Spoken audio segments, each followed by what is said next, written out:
Assalamualaikum warahmatullahi wabarakatuh. Jumpa lagi dengan Mutarlati Wisdom, channel yang smart dan wise.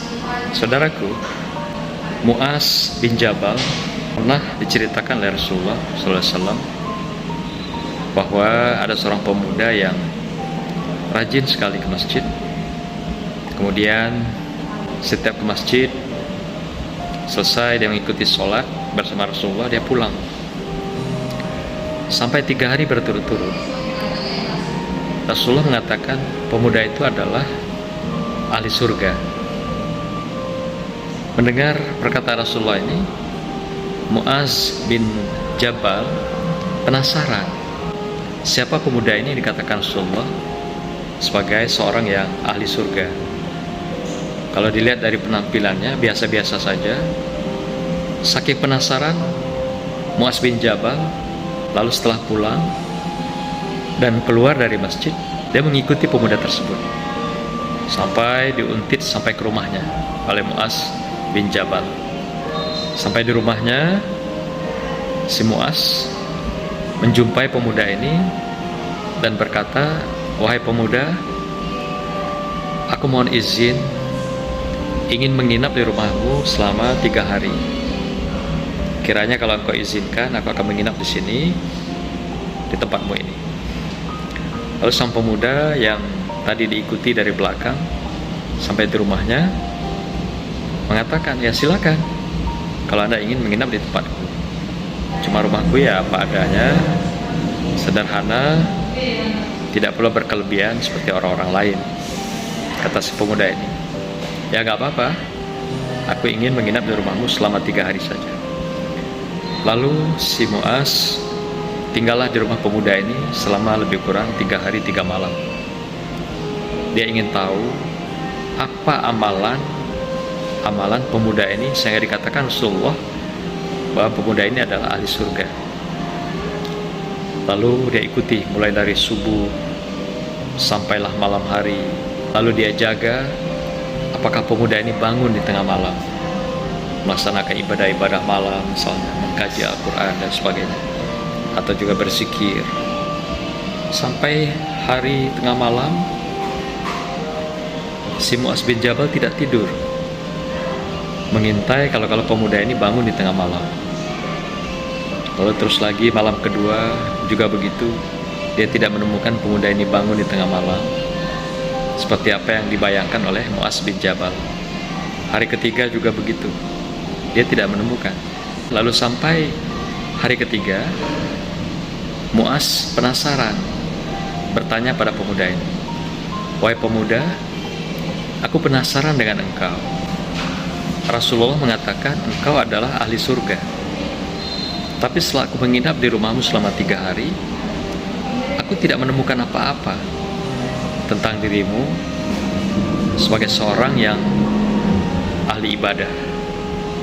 Ternyata engkau biasa-biasa saja, melaksanakan kewajiban seperti biasanya, dan tidak pula berlebihan, bangun tengah malam, melaksanakan ibadah, dan berbagai kegiatan-kegiatan zikir pada malam hari. Semuanya tidak engkau lakukan. Semuanya berjalan seperti biasa. Aku ingin tahu amalan apakah yang engkau lakukan sehingga Rasulullah sampai mengatakan engkau adalah seorang pemuda yang ahli surga." Kata pemuda ini, "Aku tidak melakukan apa-apa. Aku tidak berbuat apa-apa dan juga tidak berlebihan dalam beribadah. Aku hanya melaksanakan kewajiban-kewajiban yang dapat kulakukan. Hanya ada satu yang kulakukan sebelum tidur setiap hari. Aku selalu memberikan maaf dan meminta maaf kepada semua mereka yang pernah berhubungan denganku pada hari itu. Samping aku melakukan berbagai silaturahim dengan saudara-saudara, dengan kerabat, dengan sahabat, dan silaturahim inilah yang selalu aku pelihara setiap hari. Kalau mereka tidak sempat berkunjung kepadaku, akulah yang mengunjungi mereka." Inilah kata pemuda kepada Mu'az bin Jabal terhadap apa yang dia lakukan dalam keseharian, yang dikatakan Rasulullah dia adalah pemuda yang ahli surga. Inilah saudara, betapa kemaafan dan meminta maaf ini adalah sebuah perintah Allah sebagai ukuran bahwa seorang itu beriman dan bertakwa pada Allah SWT. Inilah yang dinyatakan dalam surah Ali Imran ayat 134, wal afina anin nas, dan hendaklah kamu memaafkan orang lain. Tatkala kita memaafkan orang lain, artinya dalam diri kita pun sudah ada itikat, keinginan, keikhlasan kita minta maaf pada orang lain. Jadi ketika Allah perintahkan kita memaafkan orang lain, di dalamnya adalah tersirat bahwa kita meminta maaf pada orang lain. Ternyata inilah yang dilakukan oleh pemuda yang dikatakan oleh Rasulullah sebagai ahli surga ini. Setiap hari dia sebelum tidur meminta maaf dan memaafkan semua orang yang pernah berhubungan dengannya pada hari itu. Dan dia menjaga silaturahim di sepanjang kehidupannya. Tidak ada amalan-amalan khusus, ibadah-ibadah khusus yang dia lakukan, tapi dia dikatakan sebagai seorang pemuda yang ahli surga. Ternyata kuncinya adalah memaafkan dan meminta maaf dan menjaga silaturahim dengan sesamanya. Semoga kita termasuk orang-orang yang menjadi ahli surganya Allah di dunia dan di akhirat. Demikian. Assalamualaikum warahmatullahi wabarakatuh.